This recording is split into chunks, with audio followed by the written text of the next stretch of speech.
You give these people an inch and them take a mile.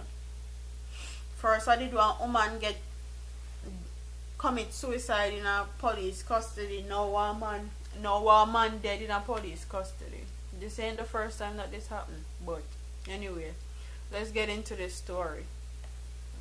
Kevin Sawyer, a 40-year-old made prisoner at the Fort Mounts in Portmore, St. Catherine, who was charged with shooting with intent, reportedly died suddenly while in custody on Monday.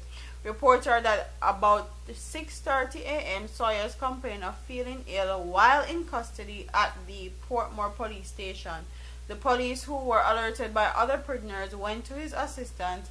Sawyers was rushed to the Spanish Town Hospital where he was pronounced dead.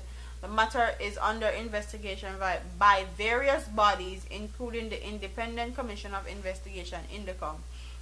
Sawyer's death followed closely on the heels of the mysterious death, supposedly from suicide through hanging, of a woman in a holding area at Halfway Tree Police Station in St. Andrew. And that story keeps developing, and they are saying that the police and the people in Halfway Tree area wanted to do a post-mortem check on this lady without them being present, or without the people they want to do it being present. And quite frankly, that's fishy. They didn't tell them the date. They refused to tell them the date when the post-mortem is going to happen.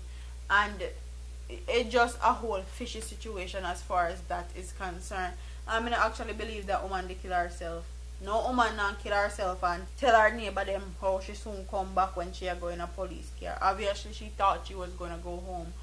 And this one is no different. These police officers need to be held accountable for neglect. You have people locked up in a jail cell and them tell us that them sick, and you make them just dead. So like, and Jamaican prisons are not the nicest. They in a first place, like, it's not a better rules.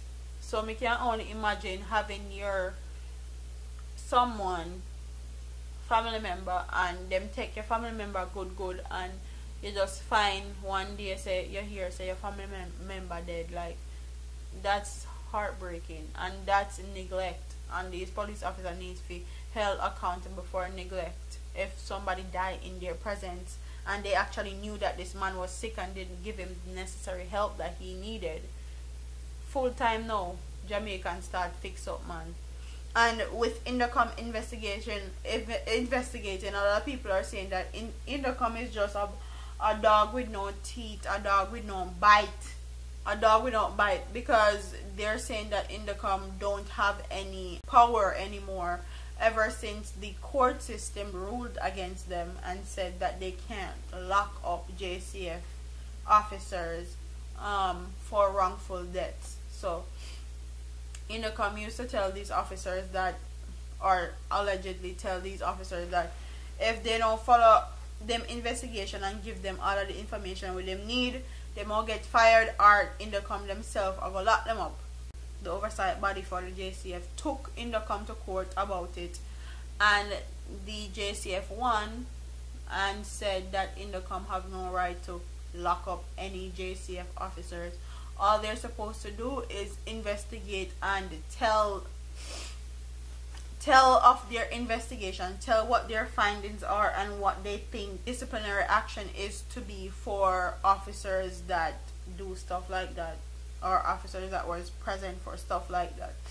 If them need to suspend them, if they need to get fired, if them just need to come out of the force altogether, if them need to get suspended without pay, suspended with pay, all of that INDECOM is supposed to do. But people are saying INDECOM no have no talk no more since the court ruling against them. And quite frankly, all these deaths that have been happening in police custody, them prison or jail, need to be watched, investigated, and looked into properly. Because and I just know people that dead in a police custody. My cousin dead in a police custody. Them shoot him up and carry him in a jeep and drive him around until beat him up, tap him in throat, tap him in face, them footprint all in face when he dead, and bury them shoe print, and not no come out of it. Not a thing, no come out of it. So them they take it to a different level now. Them they kill people, innocent people. So this needs to be watched closely. Me feel like everything where Jamaican people see happen foreign, they feel like they should do it and get away with it, because this is a big problem in the United States where innocent black people are coming up supposedly committing suicide, and we all know that's complete BS. But comment in the comment section and tell me what you guys think about this story. Don't forget to like, comment, share, and subscribe to your girl here on YouTube. I'm out of here, man. Deuces.